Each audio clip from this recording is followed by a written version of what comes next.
Hello everyone, आप सभी का मेरे चैनल पे स्वागत है। My name is Saurabh Chaudhary. आशा करता हूँ आप बहुत अच्छे होंगे। तो हम अपना टॉपिक शुरू करते हैं। हमारा टॉपिक है आज ट्रस्ट। तो हम ट्रस्ट को हम स्टार्टिंग में बेसिक हम करा चुके हैं पहले ही। तो जिसने वो पार्ट नहीं देखा है वो पहले जाके वो पार्ट देखा है, तो आपको यहाँ पे ये और बेहतर समझ आएगा। आज हम उसके आगे से शुरू कर रहे हैं, तो चलिए शुरू करते हैं। तो पहले हम बेसिक पढ़ चुके हैं, उसके अजम्पशन देख चुके हैं। तो आज हम देखेंगे सोल्व कैसे करते हैं उसको, ट्रस्ट को। तो उसके दो मेथड हैं सोल्व करने के। पहला है method of joint,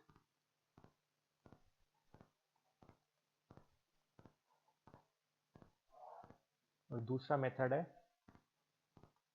method of section. तो ये दो मेथड हैं सोल्व करने के। आज हम मेथड ऑफ जॉइंट्स पढ़ेंगे।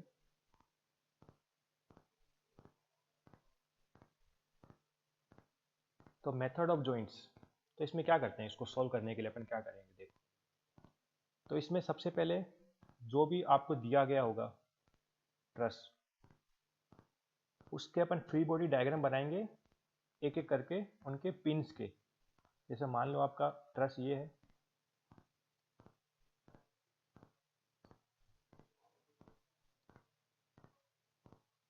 ये मेंबर है A B C D E, ये मेंबर्स है। ए बी मेंबर है एक, बी सी। तो जो इनकी पिन है, जैसे ए पिन है, बी पिन है, सी में जो इनका जॉइंट पिन जॉइंट है, इन पिन जॉइंट्स की अपन एक एक करके फ्री बॉडी डायग्राम बनाएंगे इसमें, इसको सॉल्व करने के लिए। तो अपन स्टार्ट कहाँ से करेंगे, ये तो अपन ने देख लिया कि अपन एक एक करके पिन का अपन को फ्री बॉडी डायग्राम बनाना है। तो कौन सा पहले लें? तो पहले वो वाली पिन लेंगे जिसमें केवल दो मेंबर कनेक्टेड हो। जैसे यहाँ पे दो मेंबर कहाँ पे कनेक्टेड है, इस वाले में एक ये वाला मेंबर है, एक ये मेंबर। तो इसमें ए में दो मेंबर कनेक्टेड है, इसमें तीन मेंबर कनेक्टेड है, इसमें भी तीन मेंबर कनेक्टेड है, इधर भी तीन मेंबर कनेक्टेड है। और ई में कितने हैं? ई में दो हैं। तो अपन यहाँ पे जैसे सबसे पहले अपन को क्या लेना है, दो मेंबर वाले में। तो यहाँ पे दो मेंबर वाला कौन कौन सा है? ए और ई। तो अपन किसी से भी शुरू कर सकते हैं, एक तरफ से ए से भी शुरू कर सकते हैं और ई से भी शुरू कर सकते हैं। तो ऐसा नहीं है कि केवल इसी तरफ से शुरू करना है, या लेफ्ट से शुरू करना है, या राइट से शुरू करना है। वो आपको पसंद हो जिस तरफ से कर सकते हैं। बस अपन को वो वाला जहाँ शुरू करना है जहाँ पे केवल दो मेंबर कनेक्टेड हो। तो सबसे पहले अपन उसमें जाएंगे, उसके बाद में फॉलोड बाई उसके पास वाला। पास वाले मतलब ए के पास में कौन कौन सा है? ए के पास इधर बी भी आ रहा है, सी भी आ रहा है ना। तो उसके पास वाले मेंबर में जाएंगे जहां पे दो अननोन फोर्स कनेक्टेड हो। तो इसका क्या मतलब है, यहाँ पे तो बी में तीन मेंबर कनेक्टेड है, सी में भी तीन मेंबर कनेक्टेड है, सी में तो चार मेंबर कनेक्टेड है। सॉरी, गलत हो गया, माफी चाहता हूँ उसके लिए। सी में तो चार हैं और बी में तीन मेंबर कनेक्टेड है। तो अपन ये क्यों बोल रहे हैं कि दो अननोन फोर्स? तो यहाँ पे एक वर्ड देखो, अननोन फोर्स। देखो पहला पॉइंट क्या था, पहला था अपन केवल दो मेंबर कनेक्टेड में गए थे, तो अपन ने ए सिलेक्ट कर लिया। मान लो ई भी कर सकते थे अपन, पर अपन ने यहाँ पर ए कर लिया। एक बार ए को सिलेक्ट कर लिया। अब ए से फिर क्या कह रहा है, फॉलोड बाई उस पिन पे जाएंगे जहाँ पे दो अननोन फोर्स कनेक्टेड हो। ये नहीं कह रहा दो मेंबर कनेक्टेड हो, ये बोल रहा है दो अननोन फोर्स वाले मेंबर। तो यहाँ पे देखो, जो अपन ए को सोल्व कर लेंगे, कैसे सोल्व करेंगे मैं बताऊंगा आपको आगे। तो उसमें अपन को इस मेंबर में ये जो फोर्स होगा ये पता चल जाएगा, इस मेंबर में जो फोर्स होगा हमको ये भी पता चल जाएगा। तो अपन को इन दो फोर्स का पता चल जाएगा, फोर्स ए बी भी पता चल जाएगा, फोर्स ए सी भी पता चल जाएगा अपन, है ना। तो अब अपन को क्या करना है, उस मेंबर पे जाना है जहां दो मेंबर है विद अननोन फोर्स। तो यहाँ पे तीन मेंबर है बी में, और सी में चार मेंबर है, पर दो अननोन कौन से कैसे हैं? मतलब इसका मतलब क्या है, ये वाला तो अपन को पता चल गया, इस मेंबर में तो अपन को फोर्स पता चल गया, केवल ये वाला वन और ये वाला टू। यहाँ पे दो ही मेंबर जिसको जो अननोन है, तीसरा मेंबर तो अपन को पता चल गया। तो ये मतलब हुआ इसका कि दो अननोन फोर्स वाले मेंबर, मतलब मेंबर कितने भी कनेक्टेड हो पर बाकी फोर्स के मेंबर के अपन को मेंबर का पता होना चाहिए, केवल दो ही रह जाने चाहिए जिसको अपन को पता नहीं है। तो इससे अपन बी में आ गए। सी में क्यों नहीं आ पाए? क्योंकि सी में अपन को ये पता है पर एक नहीं पता, दो नहीं पता, तीन नहीं पता। तो यहाँ पर तो तीन अननोन वाले मेंबर हो गए, तो अपन सी में नहीं आ सकते। ऐसे करके आगे बढ़ेंगे अपन, समझ गए? सबसे पहले स्टार्ट करेंगे वो मेंबर जो केवल दो मेंबर से कनेक्टेड है, फिर अपन उस पर अगले वाले एडजेसेंट, एडजेसेंट मतलब क्या था, पास वाले पे जाएंगे, उसी के पास वाले से उसके पास वाले की तरफ जाएंगे। यहाँ पे अपन बी और सी दो पास है इस एग्जाम्पल में, तो बी भी है और सी भी है, पर उधर जाएंगे जहाँ पर दो मेंबर अननोन फोर्स वाले मेंबर हो। तो यहाँ पर देखा अपन इस मेंबर का तो पता है, ए बी का मेंबर का अपन को पता है फोर्स, तो अननोन फोर्स तो केवल बी डी और बी सी रह गए ना, तो दो अपन इसलिए अपन बी की तरफ बढ़ गए। ऐसे करके आगे अपन आगे बढ़ेंगे। क्लियर? अब इसमें अपन फ्री बॉडी डायग्राम अपन केवल पिन का बनाते हैं, free body diagram of individual member का नहीं बनाते हैं। अपन पिन का ए पिन है मान लो ये, तो इसका ही तो फ्री बॉडी डायग्राम बना रहे हैं अपन। अपन जो मेंबर है ए बी, इसका फ्री बॉडी डायग्राम नहीं बनाते हैं इसमें, क्योंकि जरूरत ही नहीं पड़ती है। क्यों नहीं पड़ती है? क्योंकि अपन ने पहले वाले पार्ट में अपन अगर पढ़ा था कि जो फोर्स है वो केवल पिन जॉइंट पर लग रहा है। एक्सटर्नल जो फोर्स है वो केवल पिन जॉइंट पर लग रहा है, तो ए बी मेंबर के अंदर कोई फोर्स लग ही नहीं रहा है, तो अपन को अलग से बनाने की जरूरत नहीं है उसका फ्री बॉडी डायग्राम। केवल अपन पिन जॉइंट के थ्रू जाएंगे तो भी अपन इसको सोल्व कर लेंगे, क्योंकि सारे फोर्स उधर ही लग रहे हैं पिन जॉइंट पे। क्लियर है? देखो अब इसमें अपन इसको यहाँ तक अपन समझ गए किस तरह से जाएंगे, और अपन को सोल्व कैसे करेंगे इसको। मान लो अपन को एक डायग्राम दिया हुआ है, वापस बना के देखते हैं इसको।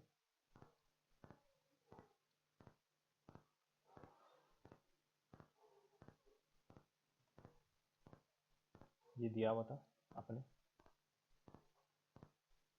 ये उसका रिएक्शंस जो सपोर्ट रिएक्शन है ना। अब इसमें अपन को निकालना है, तो अपन को सबसे पहले गेस करना पड़ेगा ना फोर्स किस डायरेक्शन में लग रहा है। तो अपन अगर गेस करेंगे तो अपन हो भी सकता है अपन सही भी हो भी सकता है अपन गलत भी हो।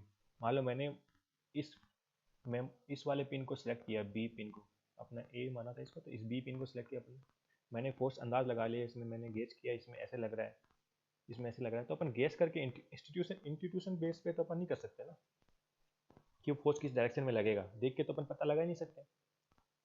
तो इसको कैसे सोल्व करें?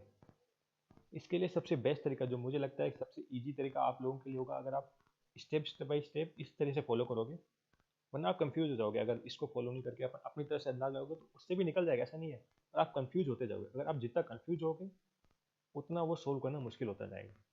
सबसे इजी तरीका क्या है, अपन क्या मान लेंगे, सभी जो जो पिन जॉइंट है, जो भी अपन जिसका भी फ्री बॉडी डायग्राम बनाएंगे, जैसे अपन बी पर बनाए, तो वो सब जो फोर्स है वो हमेशा टेंशन में हो,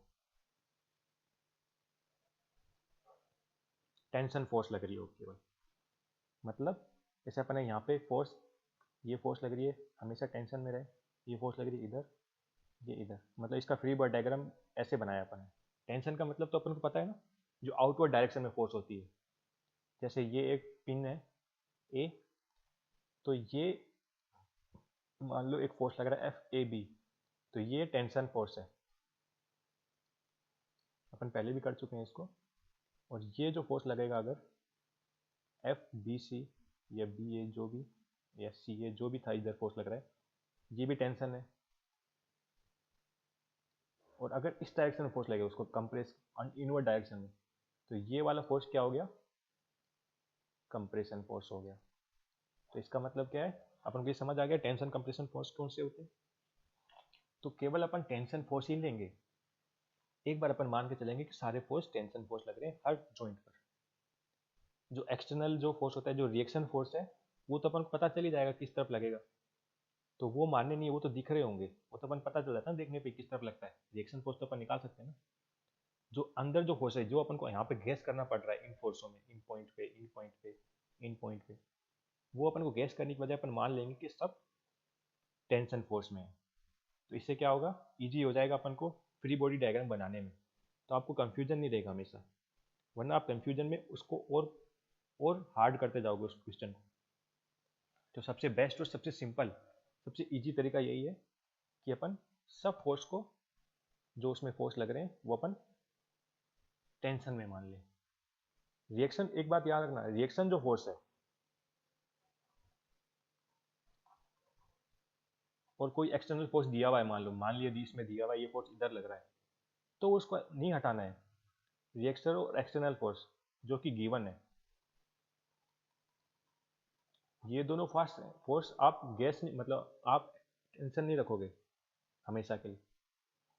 ये दोनों फोर्स का क्या रखोगे, जो एक्सटर्नल फोर्स तो जो गिवन है वही तो उसी डायरेक्शन में रखोगे, उसको चेंज नहीं करोगे। रिएक्शन फोर्स आप देख के बता सकते हो कि इस डायरेक्शन में लगने वाली है, वो अपन आगे क्वेश्चन करेंगे तो आपको इजीली समझ आ जाएगा, है ना।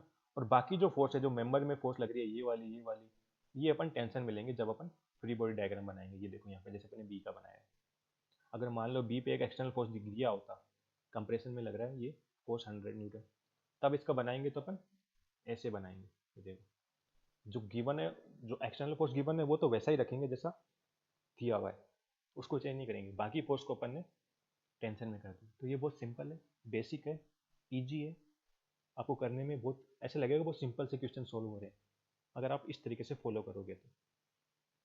क्लियर है।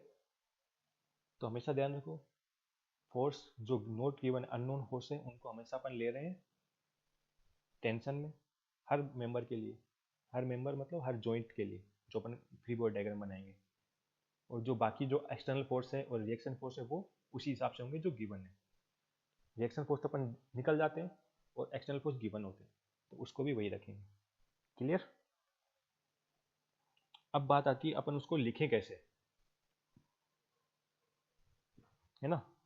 एक फोर्स को अपन एक्सटेंड कर लिया, है ना। अब उसको लिखें कैसे, डेजिग्नेशन कैसे करें फोर्स को। अगर आप फोर्स को अपन F1, F2, F3 ऐसे लिखते जाओगे, किसी भी मेंबर में फोर्स लग रहा है, मान लो इस मेंबर में लग रहा है, इसको लिख दिया अपन F1, इधर लिख दिया F2, तो आप बाद में कंफ्यूज होते जाओगे F1 कौन सा था, फिर आपको बाद में पीछे जाना पड़ेगा बार बार, अरे ये F1 कौन सा था, अरे ये F3 वाला कौन सा था, है ना। बट अगर आप इसको इस तरह से लिखो, मान लो ये स्ट्रक्चर है, ये उसके पिन जॉइंट है, अगर अपन इंडिविजुअल पिन जॉइंट पे बात करें तो ये वाला ए, ये बी, ये सी, अगर अपन ने इसको किया है तो ये फोर्स को अगर अपन ए बी लिख दें, इस फोर्स को ए सी लिख दें, तो आपके लिए इजी होगा।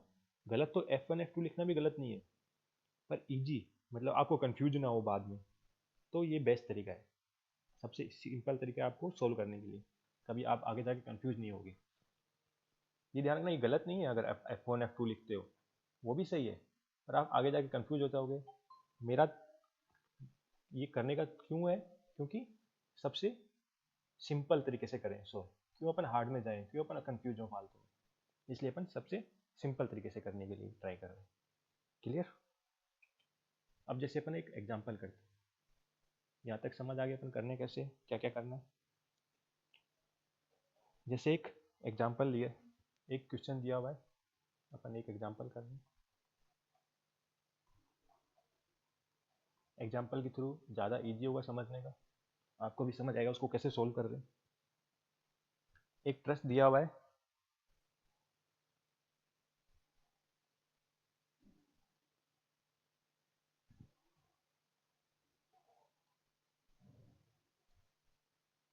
ये ट्रस्ट है, डायग्राम थोड़ा सा गलत हो सकता है, तो मैं एक मतलब लाइन सी स्ट्रेट नहीं आ रही है, तो इसको मेरी गलती को थोड़ा सा छोड़ देंगे। अब देखो यहाँ पे इसने सपोर्ट दिया हुआ है, एक सपोर्ट ये दे दिया इसने। देखो अगर इस वाला सपोर्ट तो हमने पहले देखा था कि इस टाइप का सपोर्ट, एक तरफ ये हिंज वाला सपोर्ट हो गया, तो ये वाला सपोर्ट हिंज हो गया, और अगर उसने ये करके नीचे रोलर बना दिया तो ये रोलर सपोर्ट हो गया। ये अपन ने पहले वाले पार्ट में पढ़ा था, इसलिए इसलिए मैं कह रहा हूँ कि पहले वाला पार्ट पहले अगर जिसने नहीं देखा है वो देख के आए तो ईजी होगा आपको ये वाला भी समझने में। अब इसने पॉइंट्स दे दिए, ए, ये बी, ये सी, ये डी, ये ई, ये एफ पॉइंट है। उसने दो एक्सटर्नल फोर्स लगाए, एक इधर लगा दिया, एक इधर लगा दिया, जिनकी वैल्यू दी हुई इसने 100 न्यूटन, 100 न्यूटन। उसने एक चीज़ और बोला है, जो सारे एंगल हैं, ऑल एंगल या फिर तो 45 डिग्री है और 90 डिग्री है। तो आप इसमें देख के पता चल जाओगे 90 कौन सा है, ये 45 हो रहा है, ये 90 हो रहा है, देख के पता चल जाएगा। मतलब दो ही एंगल है, या फिर तो 45 और 90 है, तो आपको देख के पता चल जाएगा कौन सा 45 और कौन सा 90 है ना। इस तरह से दिया हुआ है इसने कि सभी एंगल या फिर तो 45 है या 90 है, और अपन को फोर्स निकालना है सब में। तो सबसे पहले अपन क्या करेंगे, अपन को सबसे पहले निकालना है इसका, देखो हाँ एक चीज़ जो अपन ने पहले भी अपन ने पढ़ा था, फर्स्ट पार्ट में ही पढ़ा था, कि किसी भी चीज़ को सॉल्व करने के लिए सबसे पहले उसका रिएक्शन निकालना पड़ेगा, जो रिएक्शन फोर्स है, और फिर अपन उसको सॉल्व करेंगे। जनरली, ये जनरली बता रहे हैं, कुछ केस आएंगे जैसे अपन आगे एग्जाम्पल एक और करेंगे जिसमें रिएक्शन भी निकाल लेनी पड़ेगी, वो अपन बताएंगे कौन से केस में नहीं करना पड़ेगा। पर जनरलाइज केस कर रहे हैं तो अपन सबसे पहले इसका रिएक्शन निकालना है अपन को। तो रिएक्शन निकालने के लिए क्या करेंगे, पहले रिएक्शन फोर्स देंगे इसमें कौन कौन सी है। तो इसको अगर वापस बनाएं, अगर ये तो एक क्वेश्चन हो गया, अगर इसको सॉल्व करें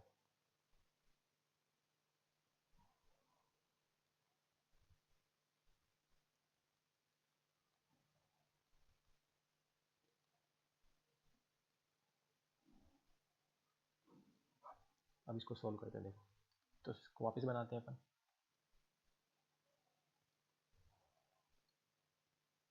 देखिए जितना न्यूमेरिकल और जितने इसको आप सिंपल तरीके से कॉन्सेप्ट को समझोगे उतना ही वो इजी लगेगा आपको टॉपिक। तो यहाँ पर हम स्टेप बाय स्टेप समझेंगे इसको, इसका बेसिक समझेंगे ऐसा क्यों करते हैं, तो आपको वो इजी लगेगी। ये ए, ये बी, ये सी, ये डी, ये ई, ये एफ, ये फोर्स गिवन है 100, यहाँ पे भी फोर्स है 100 न्यूटन। अब देखो हिंज सपोर्ट है, हिंज सपोर्ट का मतलब क्या हो गया, ये इस पॉइंट पर फिक्स हो गया, ये हिल नहीं सकता है, ना ये इधर जा सकता है ना ये इधर ऊपर जा सकता है, दोनों जगह नहीं जा सकता। तो मतलब क्या कर रहा है, ये दोनों जगह रोक रहा है ये। तो एक फोर्स इधर लगेगा इसको रोकने के लिए, एक फोर्स इधर लगेगा इसको रोकने के लिए। ये हो गया रिएक्शन फोर्स ए पे, ए वाई ए एक्स, ये इसके रिएक्शन फोर्स है हिंज सपोर्ट के कारण।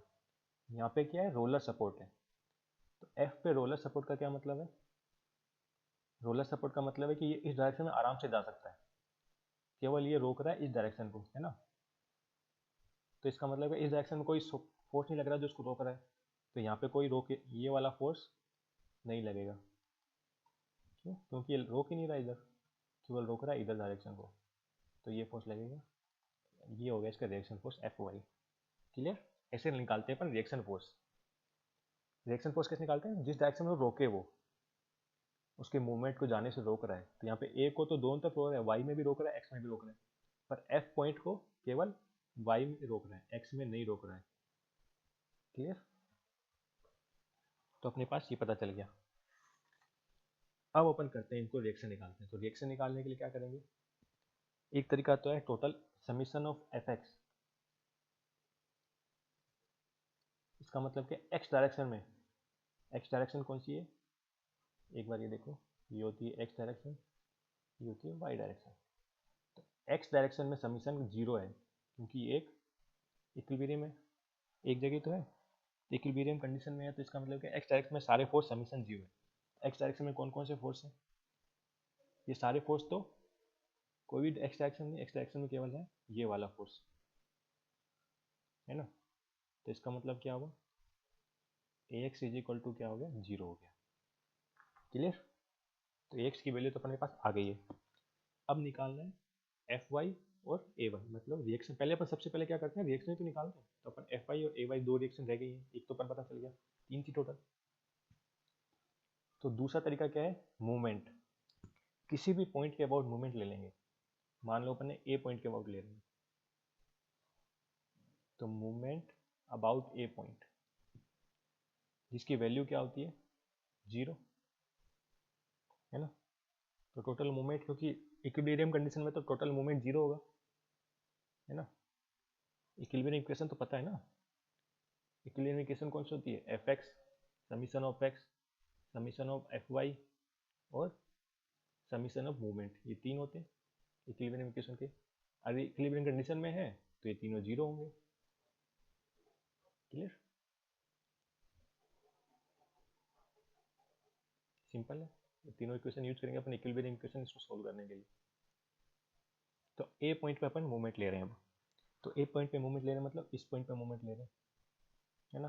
तो इस पॉइंट के अबाउट मूवमेंट लेंगे तो मूवमेंट क्या होता है ये तो पता होगा ना। मूवमेंट क्या होता है? Force into distance. डिस्टेंस कौन सी? परपेंडिकुलर डिस्टेंस, जो उससे डायरेक्ट डिस्टेंस होती है, सबसे शॉर्टेस्ट डिस्टेंस भी बोल सकते हैं इसको।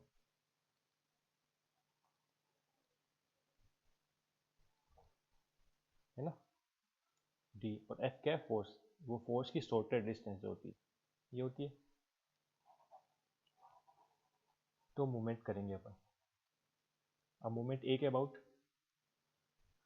तो ए वाई जीरो हो गया क्योंकि उसी पॉइंट पर है, तो डिस्टेंस तो जीरो है ना। या फिर तो अपन सोल्व करने में लिख सकते हैं, या फिर तो आप लिखो ऐसे ए एक्स जीरो, ए एक्स इंटू में डिस्टेंस जीरो प्लस ए वाई इंटू में डिस्टेंस जीरो। या अपन डायरेक्ट देख के भी कर सकते हैं कौन कौन सी फोर्स। अभी अपन सारी चीज़ लिख रहे हैं आपको के लिए समझ आए, इसलिए जो आप थोड़ा इसको अच्छी तरह समझ जाओगे तो अपन ये ए एक्स ए वाई वाला डायरेक्ट छोड़ सकते हो उसी पॉइंट पर। एक बार हम आपको अच्छी तरह समझाएं, इसके लिए पूरी चीज़ें लिख रहे हैं कि आपको बाद में कन्फ्यूजन ना हो कि ये क्यों नहीं लिखा था। क्लियर? अब एक फोर्स कौन सा है? 100। 100 फोर्स कौन सी डायरेक्शन में ले जा रहा है इसको? इस पॉइंट के बाद डायरेक्शन देखना होता है ना, क्या होता है मूवमेंट। मूवमेंट क्या होता है? इस डायरेक्शन में एक तो होता है क्लॉकवाइज, एंटी क्लॉकवाइज। तो कौन सा ये कर रहा है? तो ये इसको कहाँ ले जा रहा है? ये इसको क्लॉकवाइज ले जा रहा है ना, इधर इधर ले जा रहा है ये वाली डायरेक्शन में। तो ये क्लॉकवाइज को अपन प्लस ले लिया, तो 100 इंटू में ये डिस्टेंस इसमें गिवन है 1, या ए इसमें कितनी गिवन है? डिस्टेंस गिवन है ए, ये ए ये ए ये ए डिस्टेंस है। तो 100 इंटू ए प्लस में अगला फोर्स ये वाला, तो ये वाला फोर्स ये ए, तो टोटल डिस्टेंस कितनी हुई? 2a हो गई यहाँ से यहाँ तक। इस पॉइंट से इस पॉइंट तक डिस्टेंस टोटल 2a हो गई, तो इंटू 2a। अगला फोर्स क्या है? अगला फोर्स है ये वाला, ये इसको ले जा रहा है एंटी क्लॉकवाइज। ये दोनों तो क्लॉकवाइज ले जा रहे थे ना, इस पॉइंट के बाद इस फोर्स को देखो तो दोनों क्लॉकवाइज ले जा रहे हैं। ये इसको एंटी क्लॉकवाइज तो माइनस आ जाएगा, तो माइनस एफ वाई इंटू में distance A plus A 3a is equal to 0। अब इसको सोल्व कर दो तो एफ वाई की वैल्यू कितनी आएगी? ये हो गया 100a 200a, इधर है एफ वाई इंटू 3a, तो ये 100 200 300 है। अभी तो हम एक एक स्टेप कर रहे हैं, तो इतना ज़रूरी नहीं है। अगर आपको समझ आ रहा है तो डायरेक्ट अपन इसको सीधे भी सोल्व हो जाते हैं ना। अब ए से ए कट जाएगा, अब 3 से 300 कटेगा तो 100 बच जाएगा। तो एफ वाई की वैल्यू क्या आई? 100। ए एक्स की वैल्यू क्या आएगी? 0। क्लियर? अब एफ वाई की वैल्यू आ गई, अब अपन को क्या करना है? अगला करना है। एक बार इसको वापस करते हैं। अब एक चीज़ और इक्वेशन थी F Y, summation of F Y भी 0 होता है। इक्विलिब्रियम इक्वेशन का 3 थे ना, एफ एक्स 0 एफ वाई 0 और समीशन ऑफ एम मूवमेंट भी 0 होता है। तो अब एक एफ वाई और ले लेते हैं। तो एफ वाई में कौन कौन से फोर्स हैं? ये तो एफ एक्स डायरेक्शन में थे तो वैसे 0 मतलब काउंट नहीं होगा। एफ वाई में कौन से? एक ये है, एक ये है, एक ये है, एक ये है, 4 फोर्स आ रहे हैं। तो ये 4 फोर्स को अपन अगर लिखें, summation of F Y is equal to 0 किया, तो एक बार वापस बनाते हैं आपको यहाँ पे। एक फोर्स ये नीचे लग रहा था, एक ये नीचे लग रहा था, ये ऊपर लग रहा था लास्ट वाला। ये ए वाई था, ये एफ वाई था, ये 100 था और ये भी 100 था। तो एफ वाई डायरेक्शन में अगर इसको पॉजिटिव लें तो इस डायरेक्शन को नेगेटिव लेना पड़ेगा, है ना। तो ए वाई को पॉजिटिव ले लिया, 100 को नेगेटिव लेना पड़ेगा, फिर 100 को नेगेटिव। एफ वाई जिसकी वैल्यू गिवन है 100 इज इक्वल टू 0, तो इसकी वैल्यू अपन 100 रख देंगे यहाँ पे। तो 100 से 100 कट जाएगा, तो ए वाई की वैल्यू भी क्या आ जाएगी? 100 न्यूटन में चल रहा है ध्यान में ना, ऐसे नहीं कि आप यूनिट भूल जाओ, यूनिट भी बहुत जरूरी चीज़ है। अपन यहाँ पे यूनिट नहीं लिखी है तो यूनिट लिख लेंगे वापस, यूनिट नहीं बोलनी कभी भी। सब जो आप सोल्व करते हो एक यूनिट में हो, एक न्यूटन और एक किलो न्यूटन में हो, तो अपन सबको या फिर तो किलो न्यूटन में चेंज करेंगे, सबको न्यूटन में चेंज करेंगे। क्लियर? अब अपने पास क्या क्या आ गया, ए वाई भी आ गया, एफ वाई भी आ गया और ए एक्स भी आ गया, तो तीनों रिएक्शन तो अपने पास आ चुकी है ना। तो अपने पास रिएक्शन आ चुकी है, तो अपन या फिर तो अपन डायरेक्ट सोल्व कर सकते हैं कि अब मतलब आगे अपन मेथड ऑफ जॉइंट स्टार्ट करते हैं, अपन रिएक्शन निकाल लिया, मेथड ऑफ जॉइंट शुरू कर सकते हैं। या फिर मैं कहता हूँ अपन क्यों ना अपन एक बार उसको प्रूव करें कि अपन ने जो रिएक्शन निकाली है वो सही है कि नहीं, मतलब एक बार वो ट्राई करें, चेक करके देखें। तो इस बार मैं क्या करूँगा, जो समीशन है, जो इस पॉइंट के अबाउट ले लूँ मूवमेंट, है ना, एक बार मूवमेंट इस पॉइंट के अबाउट ले लूँ, मतलब एफ पॉइंट के अबाउट, ये वाला पॉइंट एफ पॉइंट, तो मैं मूवमेंट एफ पॉइंट के अबाउट लेना चाहता हूँ। अगर ये जीरो आ रहा है, आना तो जीरो चाहिए ना, अपन को पता है जीरो आना चाहिए, अगर जीरो आ रहा है तो मतलब अपने जो किया वो सही किया है, और नहीं आ रहा तो इसका मतलब गलत किया। एक बार मैं प्रूव करने के लिए कर रहा हूँ ये, आप आगे डायरेक्ट भी कर सकते हो क्योंकि आपने ये सॉल्व हो चुका है, अब आगे भी कर सकते हो। मैं एक बार चेक करना चाह रहा हूँ मैंने सही किया है कि नहीं किया, तो इस बार मैं एफ पॉइंट के बाद चेक कर रहा हूँ। तो एफ पॉइंट के बाद फोर्स कौन कौन से थे, ये एफ पॉइंट था, है ना, इसके बाद फोर्स कौन कौन से थे, ये था एक ये था, एक ये था, ये 4 फोर्स थे। तो मतलब ए वाई इंटू में ये डिस्टेंस 3 है,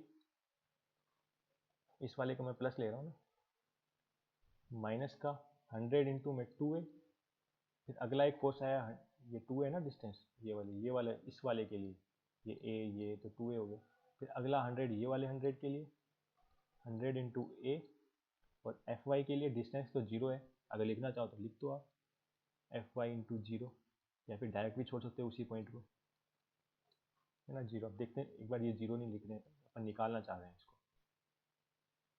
जीरो आ जाए मतलब अपन निकालना चाह रहे हैं एक बार, मतलब एम एफ कितना आ रहा है, ये ए वाई की वैल्यू कितनी है, 100 इंटू में 3 ए, माइनस में 200 ए, माइनस में 100 ए, ये जीरो हो गया, ये 100 ये हो गया, 300 ए, 200 100 300 ए, कैंसिल, आ गया जीरो। इसका मतलब अपन जो कर रहे थे वो सही कर रहा है, मतलब जो वैल्यूज आई थी वो सही थी, ये अपन ने चेक करने के लिए किया है कि कोई एरर तो नहीं आ गई है। आप डायरेक्ट भी आगे जा सकते हो,